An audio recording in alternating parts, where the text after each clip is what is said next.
Chapter 1. Number 62, Rue Petit PICPUS by Victor Hugo from the book Les Miserables. Nothing, half a century ago, more resembled every other carriage gate than the carriage gate of number 62 Rue Petit PICPUS. This entrance, which usually stood ajar in the most inviting fashion, permitted a view of two things, neither of which have anything very funereal about them: a courtyard surrounded by walls hung with vines, and the face of a lounging porter. Above the wall, at the bottom of the court, tall trees were visible. When a ray of sunlight enlivened the courtyard, when a glass of wine cheered up the porter, it was difficult to pass number 62 Little Picpus Street without carrying away a smiling impression of it. Nevertheless, it was a somber place of which one had had a glimpse. The threshold smiled, the house prayed and wept. If one succeeded in passing the porter, which was not easy, which was even nearly impossible for everyone, for there was an open sesame, which it was necessary to know. If, the porter once passed, one entered a little vestibule on the right, on which opened a staircase shut in between two walls and so narrow that only one person could ascend it at a time, if one did not allow one's self to be alarmed by a daubing of canary yellow with a dado of chocolate which clothed this staircase, if one ventured to ascend it, one crossed a first landing, then a second, and arrived on the first story at a corridor where the yellow wash and the chocolate-hued plinth pursued one with a peaceable persistency. Staircase and corridor were lighted by two beautiful windows. The corridor took a turn and became dark. If one doubled this cape, one arrived a few paces further on, in front of a door which was all the more mysterious because it was not fastened. If one opened it, one found oneself in a little chamber about 6 feet square, tiled, well-scrubbed, clean, cold, and hung with nankin paper with green flowers at 15 sous the roll. A white, dull light fell from a large window with tiny panes on the left which usurped the whole width of the room. One gazed about but saw no one. One listened, one heard neither a footstep nor a human murmur. The walls were bare, the chamber was not furnished, there was not even a chair. One looked again, and beheld on the wall facing the door a quadrangular hole, about a foot square, with a grating of interlacing iron bars, black, knotted, solid, which formed squares. I had almost said meshes, of less than 1.5 inches in diagonal length. The little green flowers of the nankin paper ran in a calm and orderly manner to those iron bars, without being startled or thrown into confusion by their funereal contact.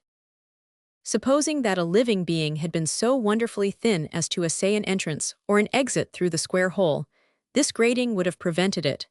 It did not allow the passage of the body, but it did allow the passage of the eyes, that is to say, of the mind. This seems to have occurred to them, for it had been reinforced by a sheet of tin inserted in the wall a little in the rear, and pierced with 1,000 holes more microscopic than the holes of a strainer. At the bottom of this plate, an aperture had been pierced exactly similar to the orifice of a letter box. A bit of tape attached to a bell wire hung at the right of the grated opening. If the tape was pulled, a bell rang, and one heard a voice very near at hand, which made one start. "Who is there?" the voice demanded. It was a woman's voice, a gentle voice, so gentle that it was mournful. Here again, there was a magical word which it was necessary to know. If one did not know it, the voice ceased, the wall became silent once more, as though the terrified obscurity of the sepulchre had been on the other side of it. If one knew the password, the voice resumed, "Enter on the right." One then perceived on the right, facing the window, a glass door surmounted by a frame glazed and painted gray. On raising the latch and crossing the threshold, one experienced precisely the same impression as when one enters at the theater into a grated baignoire, before the grating is lowered and the chandelier is lighted. One was, in fact, in a sort of theater box, narrow, furnished with 2 old chairs, and a much frayed straw matting, sparely illuminated by the vague light from the glass door, a regular box, with its front just of a height to lean upon, bearing a tablet of black wood. This box was grated, only the grating of it was not of gilded wood, as at the opera. It was a monstrous lattice of iron bars, hideously interlaced and riveted to the wall by enormous fastenings which resembled clenched fists. The first minutes passed. When one's eyes began to grow used to this cellar-like half-twilight, one tried to pass the grating, but got no further than 6 inches beyond it. There he encountered a barrier of black shutters, reinforced and fortified with transverse beams of wood painted a gingerbread yellow.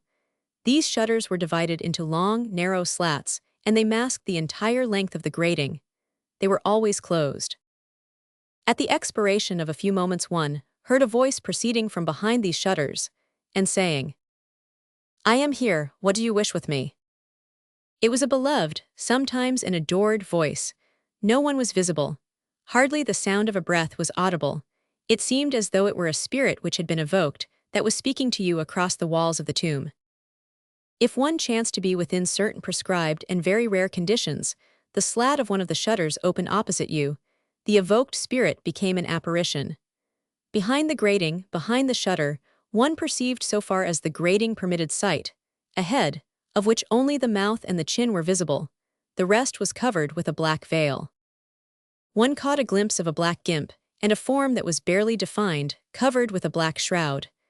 That head spoke with you, but did not look at you and never smiled at you. The light which came from behind you was adjusted in such a manner that you saw her in the white, and she saw you in the black. This light was symbolical. Nevertheless, your eyes plunged eagerly through that opening which was made in that place, shut off from all glances. A profound vagueness enveloped that form clad in mourning. Your eyes searched that vagueness, and sought to make out the surroundings of the apparition.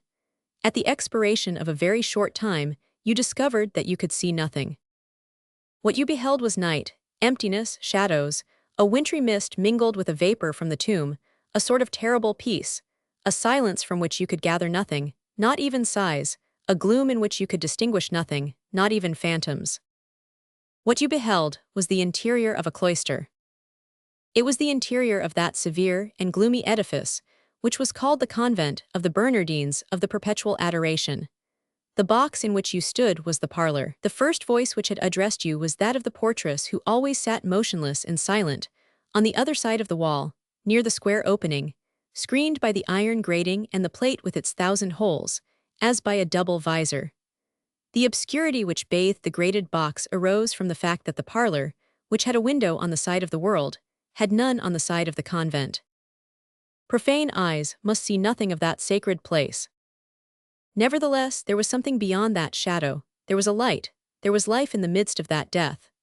Although this was the most strictly walled of all convents, we shall endeavor to make our way into it, and to take the reader in and to say, without transgressing the proper bounds, things which storytellers have never seen, and have therefore never described.